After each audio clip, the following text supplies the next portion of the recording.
My name is Matt Marciniak. I own Duluth Lawn Care, located in Duluth, Minnesota. I've been in business now for 13 years. I think the reason that people choose Duluth Lawn Care is we've been around for so long now. We try and maintain top quality, top-notch equipment, great employees that know what they're doing. As far as the equipment running on the job site, I would say on an average day, the mowers are actually running for 6 or 7 hours a day.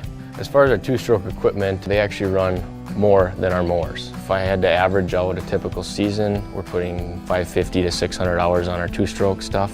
Some of our two-stroke equipment we've had for 10 plus years have 6,000 to 8,000 hours if I had to guess. We don't have any issues with them, so if it's not broke, why fix it or replace it? We've used AMSOIL things since day one. The motor oils, the grease for all of the pulleys and spindles. Once a week we're greasing our machines, and then every 80 to 90 hours we're doing oil changes.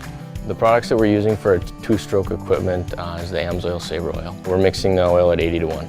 The reason that we mix it a little bit leaner than the manufacturer recommends is simply for the fact that we haven't had issues mixing it at this rate. The cost savings is huge. I would highly recommend AMSOIL to anyone in the lawn and landscape industry. Again, we've used it since day one. There's a lot of stresses that go into owning a small business, but putting AMSOIL in our equipment gives me the satisfaction that the equipment is going to last longer and be dependable for us.